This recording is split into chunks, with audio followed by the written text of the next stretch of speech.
إن الحمد لله نحمده ونستعينه ونستغفره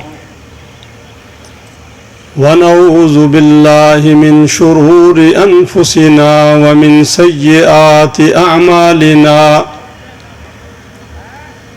من يهده الله فلا مضل له ومن يضلل فلا هادي له أشهد أن لا إله إلا الله وحده لا شريك له وأشهد أن محمدًا عبده ورسوله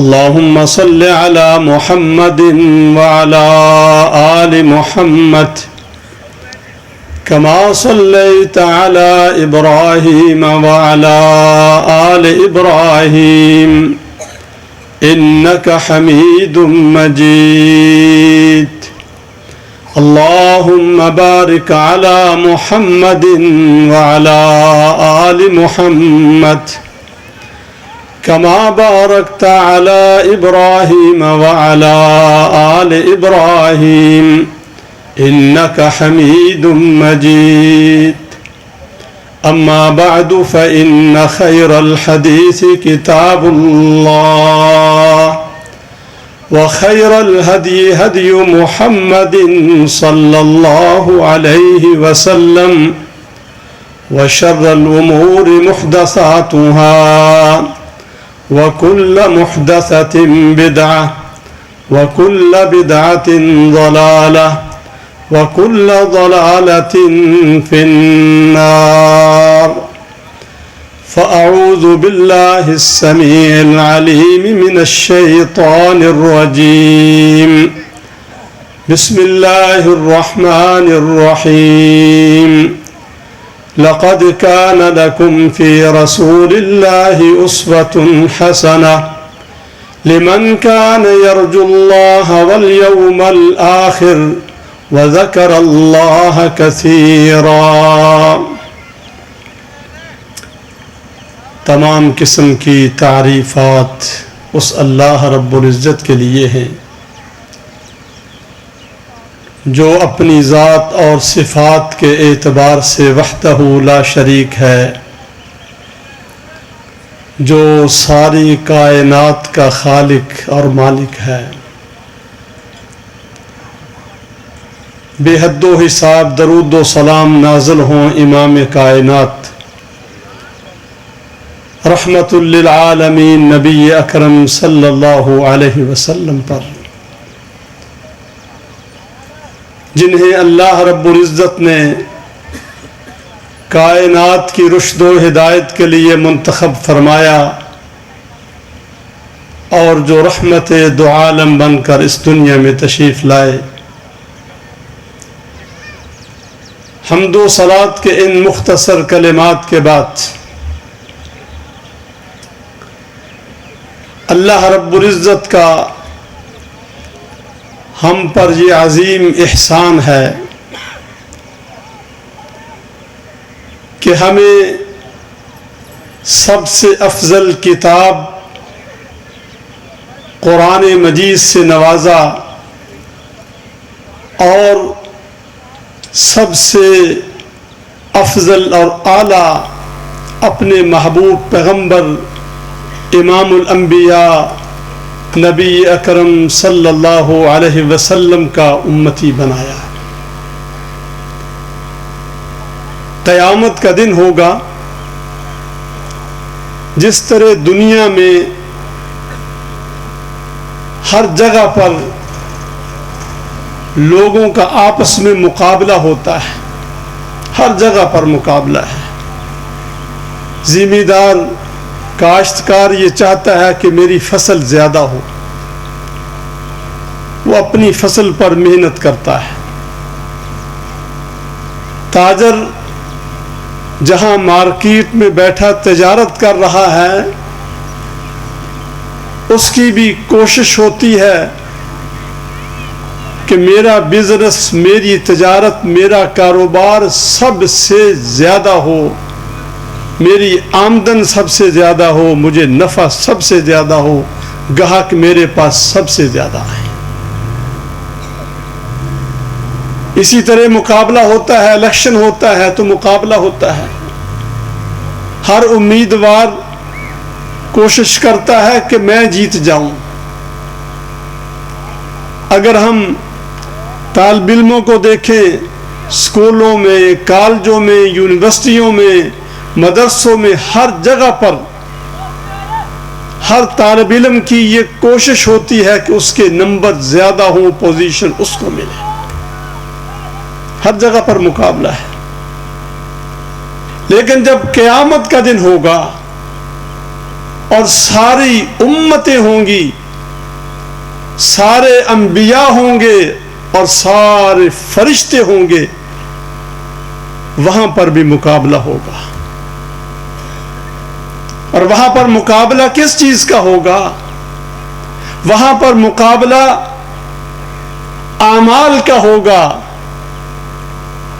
حسن نیت کا ہوگا، اللہ رب العزت سے سچی محبت کا ہوگا، اللہ کے محبوب پیغمبر صلی اللہ علیہ وسلم کی محبت اور اطاعت و فرما برداری اور آپ کی سنت مطہرہ پر عمل کرنے کا مقابلہ ہوگا۔ یہ دنیا کے مقابلے سب پیچھے رہ جائیں گے، جس کی لوگ اتنی محنت اور کوشش کرتے ہیں۔ وہاں پر ایسے لوگ بھی ہوں گے جنہوں نے 500 سال اللہ کی عبادت کی ہوگی۔ کہاں ہماری عبادتیں، کہاں 500 سال لمبی عمریں اور ساری زندگی اللہ کی عبادت میں انہوں نے بسر کی۔ اللہ رب العزت اس کی طرف قرآن مجید میں اشارہ فرماتے ہیں، وَفِي ذَلِكَ فَلْيَتَنَافَسِ الْمُتَنَافِسُونَ۔ اے لوگو، قیامت کے دن اللہ رب العزت کی بارگاہ میں تمہارے مقابلے کا وقت آنے والا ہے، اس کے لیے تم تیاری کرو۔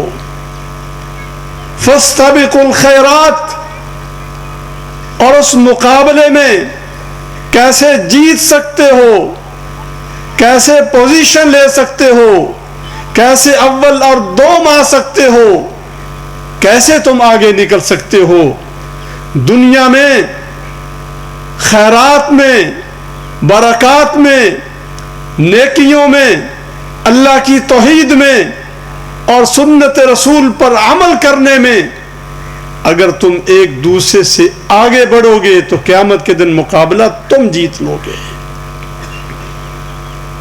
دوسری امتوں کے ساتھ مقابلہ ہوگا، اور اس امت کے لوگوں کا آپس میں اس وقت انسان کہے گا، کاش کہ میں نے ساری زندگی نبی اکرم صلی اللہ علیہ وسلم کی سنت مطہرہ کے مطابق بسر کی ہوتی۔ اللہ کے ہاں انسان کا وہ عمل قابل قبول ہوگا جو اللہ کی کتاب اور نبی اکرم صلی اللہ علیہ وسلم کی سنت کے مطابق ہوگا۔ وَنَضَعُ الْمَوَازِينَ الْقِسْطَ لِيَوْمِ الْقِيَامَةِ وَالْوَزْنُ يَوْمَئِذٍ الْحَقُّ۔ قیامت کے دن اعمال کو گنا نہیں جائے گا کہ اس کے اعمال کتنے ہیں، بلکہ اعمال کا وزن کیا جائے گا کہ اس کا وزن کتنا ہے۔ اعمال تو لوگ بہت زیادہ کرتے ہیں کرنے والے، لیکن وزن اس عمل کا ہوگا جو اللہ کی بارگاہ میں قبول ہوگا، اور قبول وہ ہوگا جو کتاب و سنت کے مطابق ہوگا۔ اسی لیے رب ذوالجلال نے ارشاد فرمایا، لَقَدْ كَانَ لَكُمْ فِي رَسُولِ اللَّهِ أُسْوَةٌ حَسَنَةٌ۔ ہم نے بہترین نمونہ، آئیڈیل اور آئینہ، شیشہ جس کو سامنے رکھ کر تم زندگی بسر کر کے کامیابیوں کو حاصل کر سکتے ہو۔ صرف آخرت کی کامیابی نہیں کہ ہمارے دین کا تعلق قیامت کے دن کی کامیابی سے ہو اور دنیا سے نہیں، لوگوں کو بہت بڑی غلط فہمی لگی ہوئی ہے کہ دین پر عمل کرنے کا نتیجہ تو قیامت کے دن نکلے گا. نہیں، اس دنیا میں اللہ رب العزت اس دنیا میں کامیابی و کامرانی اس شخص کو عطا فرماتے ہیں جو اللہ رب العزت کے حکم کو مانتا ہے، اللہ کے پیارے پیغمبر علیہ السلام کے حکم کو مانتا ہے. وَمَن يُطِعِ اللَّهَ وَرَسُولَهُ فَقَدْ فَازَ فَوْزًا عَظِيمًا، کہ جو اللہ کی اطاعت کرے گا اور اللہ کے رسول صلی اللہ علیہ وسلم کی اطاعت کرے گا وہ اس دنیا میں بھی کامیاب ہوگا اور قیامت کے دن بھی کامیاب ہوگا. اب ہم نے دیکھنا یہ ہے، ہم نے نماز تو سیکھ لی، نماز پڑھنے کا طریقہ آتا ہے، ہم نے توحید بھی سیکھ لی، نبی اکرم صلی اللہ علیہ وسلم کی محبت وہ ہمارے دلوں میں بھری ہوئی ہے، آپ کی محبت کی کمی بھی نہیں، اطاعت و فرما برداری کا جذبہ بھی موجود ہے، لیکن ایک چیز کی کمی ہے، وہ ہے عمل کرنا. اور عمل اس وقت جب کوئی چیز ہماری مرضی کے خلاف ہوتی ہے.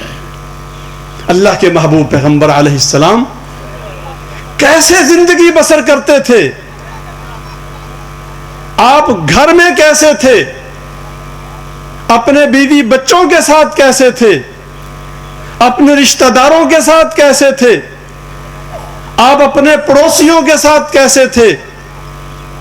آپ جس کے ساتھ معاملہ کرتے تھے اس معاملے میں کیسے تھے؟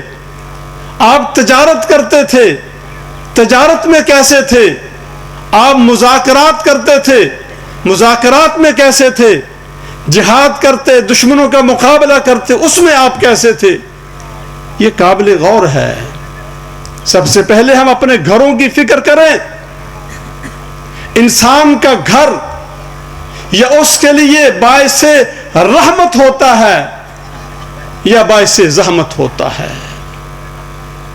اکثر گھروں کی طرف سے یہ شکایت آتی ہے، کہیں سے مردوں کی طرف سے شکایت آتی ہے، کہیں عورتوں کی طرف سے شکایت آتی ہے کہ یہ نمازی بھی ہے، یہ موحد بھی ہے، اور یہ بڑا خرچ کرنے والا بھی ہے، بڑا نیک ہے، بلکہ یہ عالم بھی ہے، یہ فاضل بھی ہے، یہ بڑی خوبیوں والا ہے. گھر کی حالت صحیح نہیں ہے، گھر کی حالت صحیح نہیں ہے، گھر میں معاملہ درست نہیں ہے. اللہ کے محبوب پیغمبر صلی اللہ علیہ وسلم کی اسوہ حسنہ کی جھلک اور کتاب و سنت کا نور اور روشنی، کتاب و سنت کی تعلیم گھر کے اندر حافظ صاحب کی زندگی میں، اس عالم اور فاضل کی زندگی میں، اس نیک متقی پرہیزگار اور موحد کی زندگی میں گھر میں وہ کچھ نظر نہیں آتا جو محبوب پیغمبر علیہ السلام نے اسوہ حسنہ پیش کیا ہے. آپ گھر میں کیسے تشریف لاتے تھے؟ ام المؤمنین عائشہ صدیقہ رضی اللہ عنہا بیان فرماتی ہیں، جب ان سے پوچھا گیا کہ آپ گھر میں تشریف لاتے تو کیسے آتے تھے اور کیا کرتے تھے، وہ فرماتی ہیں مسکراتے ہوئے آتے تھے، مسکراتے ہوئے. ہم جب گھر سے باہر نکلتے ہیں ہر ایک کے ساتھ مسکراتے ہیں، اخلاق سے پیش آتے ہیں، لیکن جب گھر میں آتے ہیں تو اس وقت ہمارا انداز کیا ہوتا ہے؟ اس وقت بھی ہم سنت رسول پر عمل کرتے ہیں، مسکراتے ہوئے گھر میں آتے ہیں. ہم تو سمجھتے ہیں اگر مسکراتے ہوئے گھر میں آئے تو پتہ نہیں بیوی کہاں سر پر چڑھ جائے گی. گھر میں آتے ہیں تو انداز بدل لیتے ہیں، باہر کچھ اور ہے اور گھر کے اندر انداز کچھ اور ہے. اللہ کے محبوب پیغمبر صلی اللہ علیہ وسلم جب غار حرا سے نیچے اترے تھے، ام المؤمنین حضرت خدیجہ رضی اللہ عنہا کے ساتھ آپ نے معاملہ شیئر کیا تھا کہ عجیب و غریب قسم کا معاملہ پیش ہے، مجھے خطرہ ہے۔ انہوں نے کیا کہا تھا؟ سب سے پہلے گواہی ام المؤمنین نے، آپ کی زوجہ مطہرہ نے دی تھی کہ اللہ کی قسم، اللہ رب العزت آپ جیسے انسان کو کبھی بھی تنہا نہیں چھوڑے گا، کبھی بھی ناکام نہیں کرے گا، کبھی بھی رسوا نہیں کرے گا، کبھی بھی نقصان نہیں پہنچائے گا۔ آپ تو صاحب خلق ہیں، آپ تو یتیموں کی سرپرستی کرتے ہیں، آپ تو نداروں کا بوجھ اٹھاتے ہیں، آپ کی تو مثال اس معاشرے میں نہیں مل سکتی، آپ کی کوئی مثال نہیں ہے، اخلاق میں، کردار میں، لوگوں کے ساتھ معاملات میں، حسن سلوک میں آپ جیسا کوئی شخص بھی مکہ المکرمہ میں نہیں پایا جاتا، آپ کبھی بھی ضائع نہیں ہو سکتے۔ یہ گواہی کہاں سے آئی تھی؟ ہمارے حق میں ہو سکتا ہے باہر بازاروں میں سینکڑوں لوگ گواہی دینے کے لیے تیار ہو جائیں، لیکن یاد رکھیے جب تک آپ کے گھر میں آپ کی بیوی گواہی نہیں دیتی کہ یہ مولوی صاحب، عالم صاحب، فاضل صاحب، حافظ صاحب، مفتی صاحب اور یہ موحد صاحب، یہ نمازی صاحب، یہ پرہیزگار اور اللہ کے راستے میں خرچ کرنے والا، یہ بہت اچھا ہے، جب تک بیوی گواہی نہیں دیتی آپ کے کام کسی اور کی گواہی نہیں آ سکتی۔ میں اپنی بیوی سے کہا کرتا ہوں کہ تیری گواہی پہلے ہوگی تو پھر دوسروں کی گواہی قبول ہوگی۔ اللہ رب العزت قیامت کے دن گواہی لیں گے، لوگوں سے گواہی لیں گے، جس کے حق میں اس کی بیوی گواہی دینے کو تیار نہ ہوگی تو باہر کی گواہی اس کے کس کام کی؟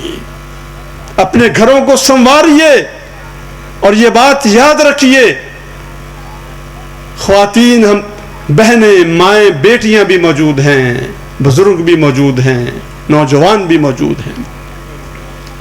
اللہ رب العزت نے ایک نسل انسانی کا سلسلہ جاری و ساری رکھا ہے۔ مردوں میں اللہ تعالیٰ نے قوت و طاقت رکھی ہے اور عورتوں میں کمزوری ہے، ان میں غصہ آ سکتا ہے، وہ جلد بازی کر سکتی ہیں، لیکن اللہ رب العزت نے مردوں کو قوت و طاقت عطا کی ہے۔ نبی اکرم صلی اللہ علیہ وسلم نے کن کو نصیحت کی ہے؟ حسن سلوک کی۔ عورتوں سے کہا کہ جو نماز پڑھے 5 وقت کی اور جو روزے رکھے 1 مہینے کے اور اپنے خاوند کی اطاعت و فرما برداری کرے اور اپنے رب کی رضا کو تلاش کرتی رہے، اس کے لیے جنت کے 8 دروازے کھل جاتے ہیں۔ اس کا اتنا ہی کام ہے، لیکن ساری ذمہ داریاں یہ کس کی ہیں؟ صبر کرنا، حوصلے سے کام لینا اور برداشت کرنا، برتن ٹوٹ جائے اس کو برداشت کرنا، نقصان ہو جائے گھر میں اس کو برداشت کرنا، معاف کرنا، گھر کے اندر خوشیوں کو بکھیرنا، خوشیوں کی خوشبوؤں کو بکھیرنا اور بچوں کے، عورتوں کے، بیویوں کے دلوں کو جیتنا، یہ کس کا کام ہے؟ یہ اللہ کے محبوب پیغمبر علیہ السلام کی سنت مطہرہ ہے، آپ کا اسوہ حسنہ ہے۔ کیا ہم نے کبھی اپنے گھروں میں اس کا بھی تجربہ کیا ہے؟ جتنی ہم نمازیں پڑھتے ہیں، جتنے ہم روزے رکھتے ہیں اور جتنی ہم اطاعت و فرما برداری کرتے ہیں، کہ اتنا زور ہم اخلاقیات پر اپنے گھر میں بھی اتنا زور دیتے ہیں؟ اللہ کے محبوب پیغمبر علیہ السلام کے پاس کیس آ جاتا ہے، ایک طرف مرد ہیں وہ کچھ شکایات لے کر آئے، حدیث لمبی ہے میں صرف خلاصہ بیان کرنا چاہوں گا، ایک طرف عورتیں ہیں وہ شکایات لے کر آتی ہیں۔ ایک دفعہ آپ نے تھوڑی سی اجازت دی کہ تم گھر میں عورتوں کو کنٹرول کرنے کے لیے کچھ تھوڑا بہت ہاتھ اٹھا لیا کرو۔ پھر عورتوں نے شکایت کی کہ اللہ کے رسول علیہ السلام، آپ کے صحابہ کرام جو جن پر قرآن نازل ہوتا تھا، جو صحابی تھے کہ جس نے ایک دفعہ دیکھ لیا تو وہ جنتی ہو گیا، وہ صحابی بن گیا. بڑے بڑے صحابہ کرام ان کی شکایت لگ رہی ہے, عورتیں شکایت لے کر رہی. صحیح بخاری کی روایت کہ وہ کچھ سختی کرتے ہیں گھروں کے اندر. اللہ کے رسول علیہ الصلاۃ والسلام نے کیا فرمایا تھا؟ ایک طرف مرد ہیں, دوسری طرف عورتیں ہیں. فیصلہ کرنے والے اللہ کے محبوب پیغمبر علیہ الصلاۃ والسلام ہیں. کیا فرمایا آپ نے؟ عورتوں کے حق میں فیصلہ کیا. فیصلہ عورتوں کے حق میں کیا کہ یہ کمزور ہیں. فرمایا اولئک لیسوا بخیارہم, اولئک لیسوا بخیارہم, جو گھروں میں داخل ہوتے ہوئے سختی کرتے ہیں, بات کرنے میں سختی ہے, معاملے میں سختی ہے, پوچھ گچھ کرنے میں یہ برتن یہاں کیوں رکھا ہے, یہاں کیوں نہیں رکھا, یہ چیز ایسے کیوں ہے, ایسے کیوں نہیں ہے, کھانا ایسے کیوں نہیں پکا, جو ایسی باتیں کرتے ہیں اللہ کے محبوب پیغمبر علیہ السلام نے فرمایا میں کہتا ہوں کہ وہ اچھے نہیں ہیں. جس کے حق میں اللہ کے محبوب پیغمبر علیہ السلام نے کہہ دیا کہ یہ اچھا نہیں ہے, بے شک وہ حافظ ہو, وہ عالم ہو, وہ مفتی صاحب ہو, اللہ کے ہاں تو وہ اچھا نہیں ہو سکتا. اپنے گھروں کو جنت نظیر بنائیے, راحت آرام اور سکون کا گہوارہ بنائیے. انانیت کو چھوڑیے کہ میں بڑا ہوں, میں مرد ہوں, میں نیچے نہیں لگ سکتا. نیچے اوپر والی بات نہیں ہے, ناک اونچی کرنے کی بات نہیں ہے. آپ اللہ کے محبوب پیغمبر علیہ السلام کا اسوہ حسنہ دیکھیے, آپ کی سنت مطہرہ کو دیکھیے, سب کچھ چھوڑ دیجئے کہ میرے محبوب پیغمبر علیہ السلام اپنے گھر میں کیسے تھے, جیسے آپ اپنے گھر میں ہوا کرتے تھے کہ پیالہ ٹوٹا ہمارے ہاں تو قیامت آ جاتی ہے. اللہ کے محبوب پیغمبر علیہ السلام نے مسکرا کر اس کا بھی جواب دیا اور گھر میں پیالہ رکھ لیا اور گھر سے ایک پیالہ دوسرا بھیج دیا.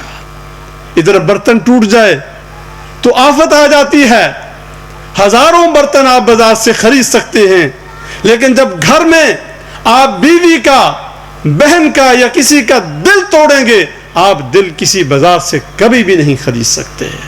ان دلوں کی فکر کیجئے, محبتیں اپنے گھر کے اندر لے کر آئیے اپنے حسن خلق کے ساتھ, اور اللہ کے محبوب پیغمبر علیہ السلام کی سنت مطہرہ اور اسوہ حسنہ کے ساتھ سب سے پہلے اپنے گھروں کو امن اور سکون کا گہوارہ بنائیے. پھر بات کی بات ہے. اور معاملات میں دیکھنا چاہیے ہمارے معاملات کیسے ہیں. اللہ کے محبوب پیغمبر علیہ الصلاۃ والسلام کے معاملات کیسے, اور آپ نے کیا تلقین فرمائی. آپ نے دعا مانگی رحم اللہ امرأن, رحم اللہ امرأن. اللہ کے محبوب پیغمبر علیہ السلام کی دعا ہے قیامت تک آنے والے انسانوں کے لیے. ہم کہتے ہیں حضرت جی دعا کیجئے برکت کی, کہاں اللہ کے محبوب پیغمبر علیہ السلام کی دعا اور کہاں ہماری دعائیں. آپ نے رحمت کی دعا کی, برکت کی دعا کی اس شخص کے حق میں سمحن, جو نرم ہو جاتا ہے معاملے میں, اذا باع واشترى واقتضى, جب کوئی چیز فروخت کرتا ہے نرم ہو جاتا ہے, جب کوئی چیز خریدتا ہے تو نرم ہو جاتا ہے, جب کسی سے اپنا حق مانگتا ہے تقاضا کرتا ہے اس وقت وہ نرم ہو جاتا ہے اور وہ گنجائش پیدا کر دیتا ہے. ایتھے رکھ دے میرا حق, میں ایک پیسہ بھی نہیں چھڑنا. یہ باتیں نہیں, یہ اخلاق نہیں ہے. اسلام اس بات کی تعلیم اور اجازت نہیں دیتا. اسلام کہتا ہے نرمی پیدا کرو, پیچھے ہٹ جاؤ, پیچھے ہٹ جاؤ, اپنے حق کو چھوڑ دو. دوسرے کا حق غصب کرنے کی بجائے یہاں پر تو حقوق غصب ہو رہے ہیں, یہاں پر تو جائیدادوں اور زمینوں پر قبضے کیے جا رہے ہیں. کہاں اللہ کے محبوب پیغمبر علیہ السلام نے فرمایا کہ جو شخص اپنے حق سے پیچھے ہٹ جائے گا اللہ رب العزت اپنی رحمت کے خزانے اس کے لیے کھول دے گا. یہ لوٹ مار کا مال کام آنے والا نہیں ہے. جنہوں نے لوٹ مار سے مال کمایا ان کا مال لوٹ مار میں ہی گیا اور وہ ضائع ہو گیا, اور جنہوں نے اپنا حق چھوڑ دیا اللہ رب العزت نے ان کے گھروں کو اپنی رحمتوں سے بھر دیا. اپنے حق سے دستبردار ہو جائیں. اللہ کے محبوب پیغمبر علیہ السلام کا ارشاد گرامی ہے, صحیح مسلم کی روایت ہے, ایک شخص فوت ہوتا ہے پہلی امتوں میں سے, اس کا نامہ عمل اللہ کی بارگاہ میں پیش ہوتا ہے. فرشتے نامہ عمل لے کر پیش ہوتے ہیں کہ بس یہ گزارے کی نمازیں ہیں, یہ فرض ادا کرتا ہے. اس کے نامہ عمل میں کوئی نیکیاں نہیں ہیں, اس کے نامہ عمل میں لمبی لمبی نمازیں نہیں ہیں, اس کے ماتھے پر کوئی محراب نہیں, اس نے کوئی بہت زیادہ یہ باتیں نہیں کی. اس کے نامہ عمل میں حسن خلق ہے, اس کے نامہ عمل میں شفقت پیار اور محبت ہے, اس کے نامہ عمل میں نرمی ہے کہ اس کے پاس دولت تھی, اللہ نے اس کو مال و دولت سے نوازا تھا. کوئی جنت میں جائے گا نمازوں کی بنیاد پر, کوئی روزے کی بنیاد پر, کوئی حسن خلق کی وجہ سے کہ ایک شخص کا خلق اچھا ہے, اس کے پاس دینے کو اور خرچ کرنے کو کچھ نہیں. اللہ کے محبوب پیغمبر علیہ السلام فرماتے ہیں ایک شخص اپنے حسن خلق کی وجہ سے اس شخص کے مقام کو پہنچ جاتا ہے جو ساری رات مصلی عبادت پر کھڑے ہو کر نماز پڑھتا ہے اور جو سارا دن روزہ رکھتا ہے. اس نے کچھ بھی خرچ نہیں کیا لیکن اس کے پاس حسن خلق کی دولت ہے. فرشتے عرض کرتے ہیں کہ رب ذوالجلال اس کے پاس کچھ زیادہ اعمال نہیں ہیں, لیکن اس نے اپنے خزانچی سے یہ کہا ہوا تھا کہ اگر کوئی قرض لینے کے لیے آئے نا, مال میرا ہے, اس کو قرض دے دینا, قرض دے دینا. اور اگر وہ مقروض شخص بہت ہی غریب ہے, نادار ہے, مفلس ہے, اور 2-3-4 مہینے میں وہ نہ دے سکے, وہ کہے جی میں اگلے سال دوں گا, تو سختی نہیں کرنی. یہاں پر ایسے بھی ہوتا ہے کہ مالک نہیں سختی کرنا چاہتا لیکن جو اس کا عملہ ہوتا ہے وہ سختی کرتا. آپ دفتروں میں جائیں نا, دفاتر میں جائیں, ہر روز کل کو آ جائیں, کام ٹالتے ہیں ٹالتے ہیں ٹالتے ہیں. یاد رکھیے یہ دفتروں میں جتنے بھی ملازمت کرنے والے ہیں, اگر یہ صرف ملازمت میں اپنی ذمہ داری کو صحیح معنوں میں ادا کریں تو اس ادائیگی کی بنا پر جہاں تنخواہ ملتی ہے وہاں ان کو جنت بھی مل سکتی ہے. لیکن جو معاملات کو ٹالتے ہیں, آبجیکشن نکالنے کی کوشش کرتے ہیں, جو سختی کرتے ہیں اللہ کی مخلوق پر اور فائلوں کو جو لیٹ کرتے ہیں, قیامت کے دن اللہ بھی ان کے ساتھ ایسا ہی معاملہ کرے گا. بے شک یہ متقی اور پرہیزگار ہے, لمبی داڑھی والا ہے, اس کی شلوار بہت اونچی ہے ٹخنوں سے, لیکن اگر یہ لوگوں کے معاملات کو لیٹ کرتا ہے اللہ بھی اس کے ساتھ ایسا ہی معاملہ فرمائیں گے. اللہ کی مخلوق کی فکر کیجیے, مخلوق کے دل جیتیے اور کمزوروں کی مدد کیجیے. ہمیشہ نبی اکرم علیہ السلام نے کمزوروں کے ساتھ کھڑے ہو کر آپ نے ان کی مدد کی ہے. فرشتوں نے عرض کی کہ یہ شخص ایک تو قرض دے دیا کرتا تھا, وَإِن كَانَ ذُو عُسْرَةٍ فَنَظِرَةٌ إِلَىٰ مَيْسَرَةٍ. اس سے بڑی سفارش کیا ہو سکتی ہے. اللہ رب العزت رب ذوالجلال سفارش فرما رہے ہیں قرآن مجید میں. کن کی؟ غریبوں کی. امیروں سے اللہ فرما رہے ہیں یہ میری سفارش ہے. رب ذوالجلال کا تو آرڈر ہے لیکن چونکہ قانون ہے دنیا میں, رب ذوالجلال فرماتے ہیں اگر کوئی کمزور ہے تو اس کو مہلت دے دیں. یہ سفارش ہے. اس سے بڑھ کر اور کیا ہو سکتا ہے؟ اس سے بڑی سفارش اور کس کی ہو سکتی ہے کہ یہ قرض دیتا تھا, اس کے بعد اگر کوئی شخص وقت پر نہ دے سکتا یہ کہتا ہے کوئی حرج کی بات نہیں, اس کو اور مہلت دے دو. سال کے بعد اس نے کہا میرے پاس کچھ بھی نہیں ہے, میں نہیں دے سکتا, اس نے اپنے خزانچی سے کہا کہ اس کو معاف کر دینا، اور کیا کہا؟ لعل اللہ یغفر لنا، ہو سکتا ہے کہ میرا رب اس کی وجہ سے مجھ کو معاف کر دے۔ رب ذوالجلال نے ارشاد فرمایا کہ فرشتوں، میرے اس بندے سے تم نے حساب نہیں لینا، جو میرے بندوں پر اس کی مخلوق نہیں تھی، خالق تو میں ہوں، جو میرے بندوں کے ساتھ اتنی نرمی کیا کرتا تھا، میں تو خالق اور مالک ہوں، یہ سارے میرے بندے ہیں، میں نے اس کو معاف کر دیا، تم نے اس کا حساب نہیں لینا۔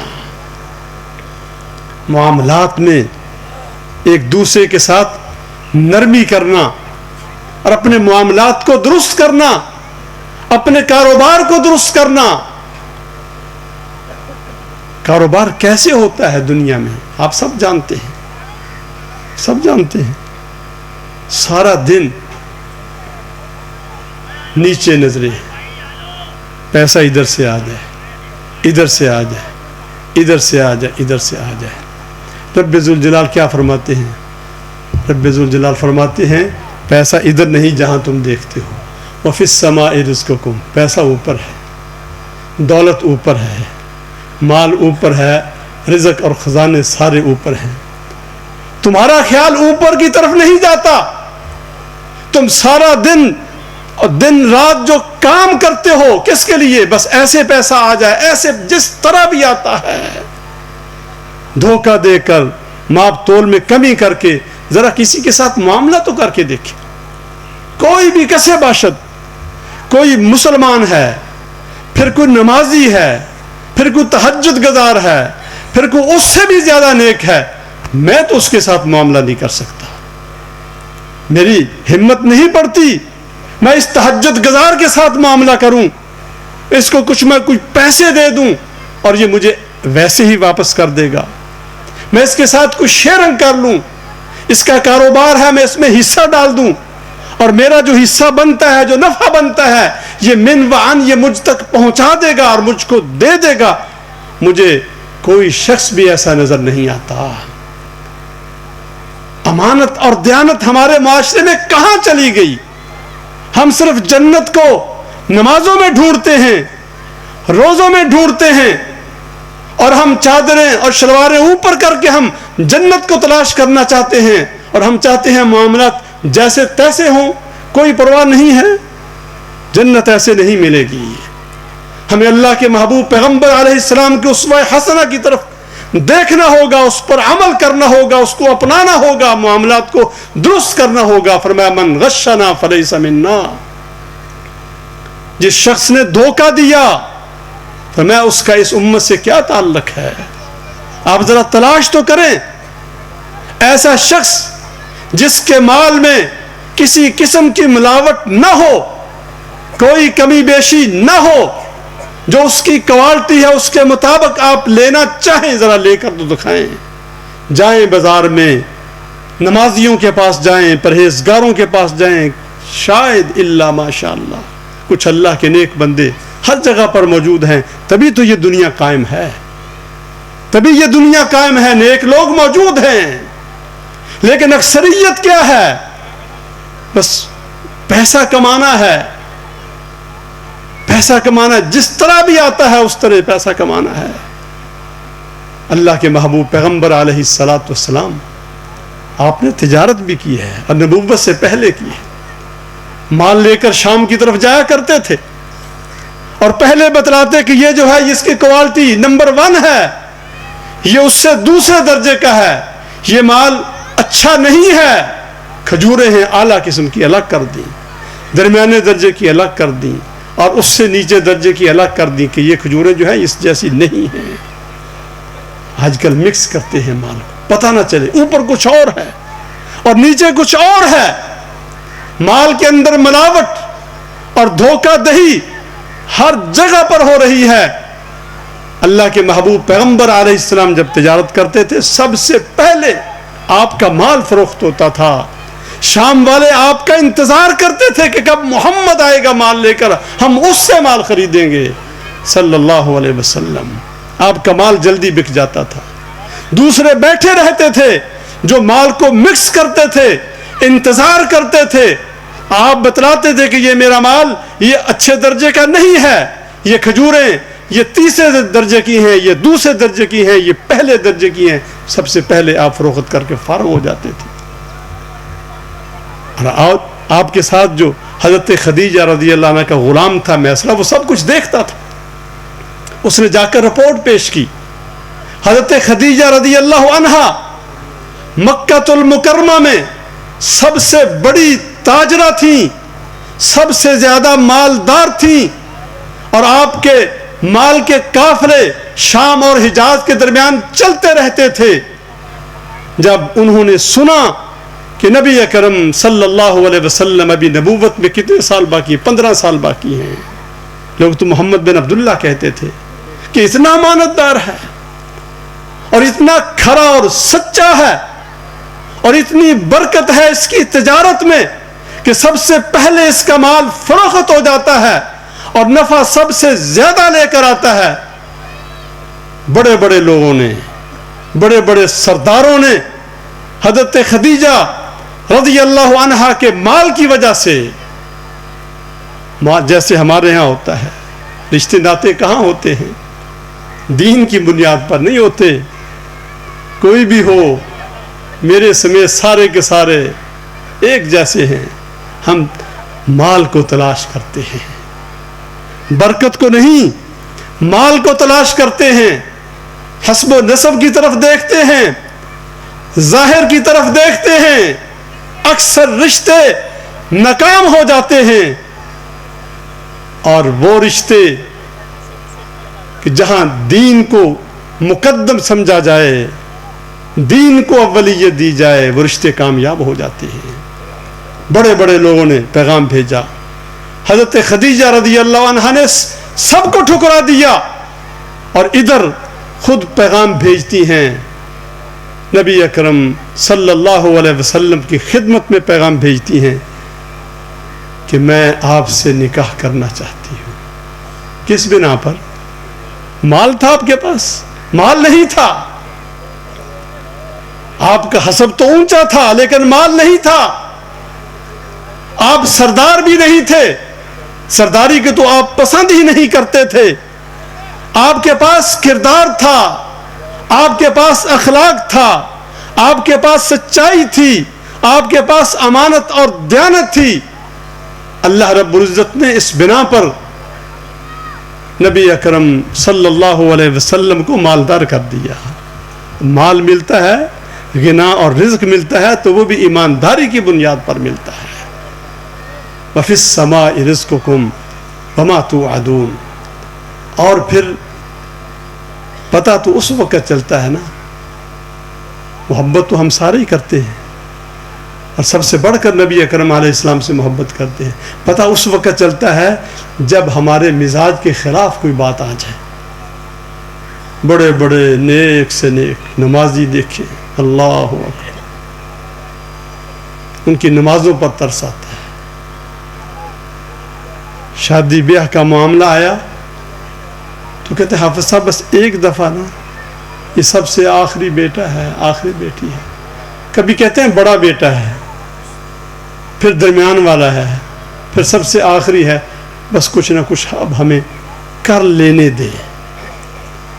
ایک ایک نکاح پر اور شادی پر اتنے اخراجات کہ اگر چاہیں 5-10 یتیم بچیوں کا نکاح ہو سکتا ہے، ان کے اخراجات اٹھا سکتے ہیں. لیکن یہ مال اور دولت یہ کہاں پر خرچ کرتے ہیں؟ اپنی ناک کو اونچا کرنے کے لیے، ناک اونچی کرنے کے لیے، رشتہ داروں میں اپنی بڑائی قائم کرنے کے لیے، دنیا کی جعلی اور جھوٹی عزت کی خاطر بے تحاشا خرچ کرتے ہیں اور بدعات و رسومات کا بھی ارتکاب کرتے ہیں، اور پھر اپنے آپ کو موحد بھی سمجھتے ہیں، اپنے آپ کو جنتی بھی سمجھتے ہیں. جنت کا سرٹیفکیٹ گویا کہ ان کے ہاتھ میں ہے، اور کہتے ہیں جی ہمیں ایک مرتبہ کر لینے دیں جو کچھ ہم کرنا چاہتے ہیں. بچے تقاضا کرتے ہیں، فلاں یہ کہتا ہے، فلاں یہ کہتا ہے، فلاں یہ کہتا ہے. یہاں پر پتہ چلتا ہے ایک چیز مزاج کے خلاف ہے. اس وقت پتہ چلتا ہے کہ یہ شخص نبی اکرم علیہ السلام سے کتنی محبت کرتا ہے. حضرت زینب رضی اللہ عنہ قریش خاندان کی اونچے حسب و نسب والی ہیں. اللہ کے محبوب پیغمبر علیہ السلام نے رشتے کا نکاح بھیجا حضرت زید رضی اللہ عنہ, اور وہ آزاد کردہ غلام تھے. غلاموں میں اور پھر آزاد لوگوں میں, پھر قریشیوں میں کتنا فرق تھا. اب یہ ان کے مزاج کے خلاف ہے. خاندان اس کو تسلیم نہیں کرتا, بہن بھائی راضی نہیں ہیں, خود حضرت زینب رضی اللہ عنہ بھی پسند نہیں کرتی. رب ذوالجلال نے آسمانوں سے ارشاد فرمایا وَمَا كَانَ لِمُؤْمِنٍ وَلَا مُؤْمِنَةٍ إِذَا قَضَى اللَّهُ وَرَسُولُهُ أَمْرًا أَن يَكُونَ لَهُمُ الْخِيَرَةُ مِنْ أَمْرِهِمْ. کیسے پتا چلے گا تمہارا کہ تم مسلمان ہو؟ کیسے پتا چلے گا؟ جو کام تمہاری مرضی کے مطابق ہیں وہ سارے کے سارے کام تم کرتے چلے جاؤ, اور جو مرضی کے خلاف ہو وہ نہ کرو. کیسے پتا چلے گا؟ امتحان لینے سے پتا چلے گا. ہر شخص کا اللہ رب العزت امتحان لیتے ہیں. کسی کا امتحان اس کی بیوی کے ذریعے سے ہو رہا ہے, بیوی کا خاوند کے ذریعے سے ہو رہا ہے, کسی کا بھائی کے ذریعے سے ہو رہا ہے, کسی کا کسی کے کزن کے ذریعے سے ہو رہا. ہر جگہ پر کیا ہے؟ ہمارے ہاں نفرتیں بہت زیادہ ہیں. نفرتوں سے ہمارا معاشرہ, ہمارے گھر اور خاندان یہ بھرے ہوئے ہیں. اسلام تو محبتوں کا پیغام لے کر آیا تھا, یہ نفرتیں کہاں سے آئی ہیں؟ نفرتیں نبی اکرم علیہ السلام کی سنت مطہرہ سے روگردانی کرنے کی وجہ سے آئی ہیں. اگر ہم اسوہ حسنہ کو اپنائیں, اپنے دلوں کو ہم کھلا کر لیں, اپنے دلوں کو کھلا کریں, اور جو ہم سے دور بھاگتا ہے اس کے قریب ہو جائیں, اور جو نقصان پہنچاتا ہے اس کو نفع پہنچانے کی کوشش کریں, جو توڑتا ہے اس کو جوڑنے کی کوشش کریں. تو یہ ساری کی ساری نفرتیں محبتوں میں تبدیل ہو سکتی ہیں. فائدہ کس کو ہوگا؟ ہم ہی ہوگا. لیکن معاشرہ نفرتوں سے بھرا ہوا ہے, پھر افراتفری سے بھرا ہوا ہے, معاملات کی خرابیوں سے بھرا ہوا ہے, ملاوٹ کے ساتھ, جعلسازی کے ساتھ, اور جھوٹ کے ساتھ, اور غیبت کے ساتھ. ساری کی ساری خرابیاں مسلمانوں کے معاشرے کے اندر موجود ہیں. اور یہ نمازی بھی ہیں, یہ روزہ دار بھی ہیں, یہ صدقات و خیرات کرنے والے بھی ہیں, یہ نیک بھی ہیں, اور ساری کی ساری خرابیاں بھی ان کے اندر موجود ہیں. کیوں؟ لَقَدْ كَانَ لَكُمْ فِي رَسُولِ اللَّهِ أُسْوَةٌ حَسَنَةٌ, کہ اللہ کے رسول صلی اللہ علیہ وسلم تمہارے لیے بہترین نمونہ ہیں. آپ کی سنت کے مطابق زندگی بسر کیجئے. صحابہ کرام رضی اللہ عنہم جس طرح دل تو نہیں ان کا چاہتا تھا, ان کی مرضی کے خلاف ہوتا تھا. سارے کے سارے صحابہ کرام حدیبیہ کے وقت کیا چاہتے تھے کہ ہمیں یہ شرائط منظور نہیں ہے. حضرت عمر فاروق رضی اللہ عنہ نے اظہار بھی کر دیا کہ مکے والوں کی شرطیں ہمیں منظور نہیں ہیں. لیکن اللہ کے محبوب پیغمبر علیہ الصلوۃ والسلام نے فرمایا کہ میں اللہ کا رسول ہوں, وما ينطق عن الهوى ان هو الا وحی یوحى, میں کوئی بات بھی اپنی طرف سے نہیں کرتا جب تک میرا رب مجھ کو اجازت نہیں دے دیتا. پھر جب صحابہ کرام نے خوشی کا اظہار کیا تو رب ذوالجلال نے کیا انعام دیا؟ فرمایا انا فتحنا لك فتحا مبینا. یہ حدیبیہ کے مقام پر تم نے جو صلح کی ہے, یہ صلح حقیقت میں جن شرائط کو تم نے منظور کر لیا ہے. اور اصل چیز کیا تھی؟ اصل چیز شرائط نہیں تھی, اصل چیز صحابہ کرام کا امتحان تھا کہ اس کڑے وقت میں سارے کے سارے صحابہ چاہتے ہیں کہ شرطیں ایسے ہوں, لیکن اللہ کے محبوب پیغمبر علیہ السلام نے جب فرمایا سب نے سر جھکا دیے. اطاعت رسول کا سب نے جب مظاہرہ کیا, سنت رسول کو جب سب نے تھام لیا, تو رب ذوالجلال نے فرمایا خوش ہو جاؤ, تم کو مبارک ہو, انا فتحنا لک فتحا مبینا, میں نے سارے کا سارا مکہ المکرمہ تم کو دے دیا ہے. اب ان کا دل نہیں چاہتا تھا, لیکن حضرت حذیفہ بن یمان رضی اللہ عنہ غزوہ احزاب کے وقت اللہ کے رسول علیہ السلام نے اعلان کیا کہ کون صحابی ہے جو جائے اور کافروں کی خبر لے کر لشکر کے اندر چلا جائے، کافروں کے لشکر کے اندر، سردی کا موسم ہے اور ظاہر بات ہر طرف تلواریں ہی تلواریں ہیں، فرمایا ان کی خبر لے کر آئے۔ اب یہ موت سے کھیلنے والی بات تھی۔ آپ نے فرمایا گارنٹی میں دیتا ہوں کہ وہ واپس آئے گا میرے پاس۔ حضرت حذیفہ کھڑے ہو جاتے، فرمایا جاؤ خبر لے کر آؤ، لیکن یاد رکھنا کوئی کاروائی نہیں کرنی، کسی کو مارنا نہیں ہے، اجازت نہیں ہے۔ حضرت حذیفہ کہتے ہیں کہ میں چلا گیا، میں نے ساری چیزوں کو وہاں پر نوٹ کیا، دیکھا ان کی مجلس میں جو خاص میٹنگ تھی اس کے اندر بیٹھ گیا جہاں 10 بندے تھے۔ جب ابو سفیان نے اعلان کیا کہ میں تو جا رہا ہوں اور تم بھی سارے کے سارے اٹھو اور نکلو، اس میٹنگ کے اندر حضرت حذیفہ رضی اللہ عنہ جا کر بیٹھ جاتے ہیں اور فرماتے ہیں کہ جب ابو سفیان اٹھتا ہے اور اونٹ پر بیٹھتا ہے تو میرے اتنا قریب تھا، رات کا وقت تھا، سب سے بڑا دشمن ہے اور مشرکوں کا کمانڈر ہے، نبی اکرم علیہ السلام کا اس وقت اسلام قبول کرنے سے پہلے بڑا دشمن یہی تھا۔ میں اکیلا تھا اور میرے پاس اس وقت ہتھیار تھا، تلوار تھی، تیر تھا، میں چاہتا تو اس کو نشانہ بنا سکتا تھا، میں نے چاہا کہ میں اس کو قتل کروں، پھر مجھ کو یاد آ گیا کہ اللہ کے محبوب پیغمبر علیہ السلام نے کیا کہا تھا، نہیں کرنا کچھ نہیں ہے۔ حضرت عبداللہ بن عمر رضی اللہ عنہما،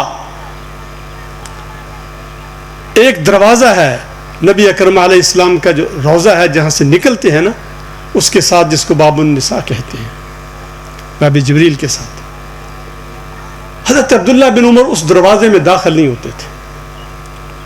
کسی نے پوچھا بھی عبداللہ تو یہاں نہیں، وہاں سے گھوم کر آتا، ادھر سے آتا ہے، ادھر سے داخل نہیں ہوتا۔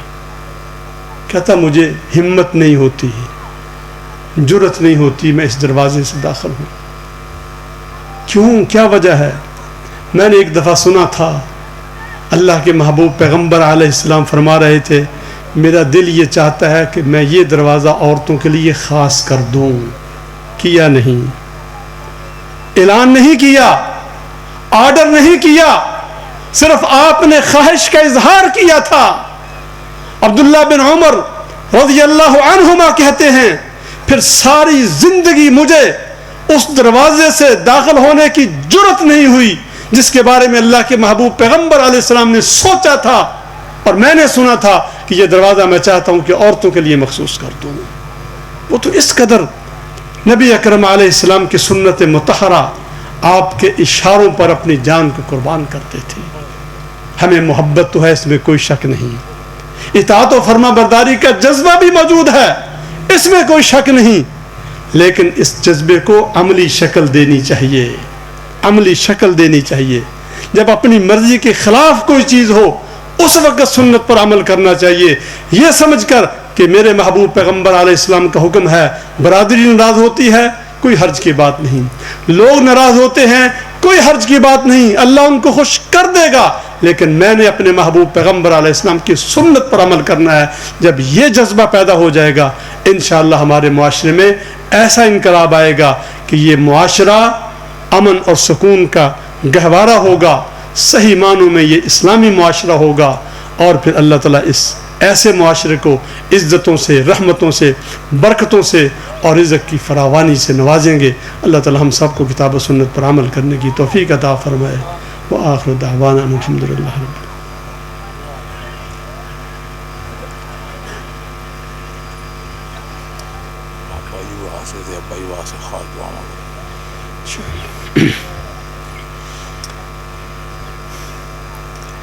إن الحمد لله نحمده ونستعينه ونستغفره ونعوذ بالله من شرور أنفسنا ومن سيئات أعمالنا من يهده الله فلا مضل له ومن يضلل فلا هادي له أشهد أن لا إله إلا الله وحده لا شريك له وأشهد أن محمدا عبده ورسوله اللهم صل على محمد وعلى آل محمد كما صليت على إبراهيم وعلى آل إبراهيم إنك حميد مجيد اللهم بارك على محمد وعلى آل محمد كما باركت على إبراهيم وعلى آل إبراهيم إنك حميد مجيد. برادران اسلام، یہ ادارہ جو کہ سیدین شہیدین رحمہم اللہ ان کی عظیم الشان یادگار ہے، اور تقریباً 10 سال سے مجھے مسلسل یہاں پر جمعے کے لیے حاضری کا ماسوا گزشتہ سال کے میں بیمار تھا نہیں آ سکا، حاضری کا موقع مل رہا ہے. اور آپ بھائی اور بزرگ ماشاءاللہ دور دور سے تشریف لاتے ہیں. اللہ رب العزت آپ کو جزائے خیر عطا فرمائے. اس پاک و ہند میں اس سرزمین پر سب سے بڑی عظیم اور سب سے پہلی جو اسلامی تحریک تھی سید احمد شہید رحمہ اللہ اور شاہ اسماعیل شہید رحمۃ اللہ علیہ، ان کی قیادت میں یہ تحریک اٹھی تھی، اور اللہ کے فضل و کرم سے یہ کامیابی سے ہمکنار ہوئی. انہوں نے اپنی جانوں کے نذرانے پیش کیے، لیکن اس کے نتیجے میں یہ خطہ پاکستان معرض وجود میں آیا. اور ہمارے بزرگ حضرت مولانا محمد عائش حافظہ اللہ، اللہ تعالیٰ ان کو صحت و تندرستی اور عافیت عطا فرمائے. آج کل بیمار ہیں، ان کے حق میں انشاءاللہ ہم دعا کریں گے. جو اس کی سرپرستی فرما رہے ہیں، اس تحریک کا نام انہوں نے زندہ رکھا ہوا ہے، اور یہ میں سمجھتا ہوں کہ اس کا نام زندہ رہنا یہ بھی بہت بڑی بات ہے کہ ان کا ہم پر، اس تحریک کا ہم پر جو قرض ہے وہ ہم ادا نہیں کر سکتے. اللہ رب العزت اس ادارے کو ترقی عطا فرمائے، اور اس تحریک کے اثرات کو اللہ رب العزت ہمارے اس ملک میں گہرے سے گہرے فرمائے.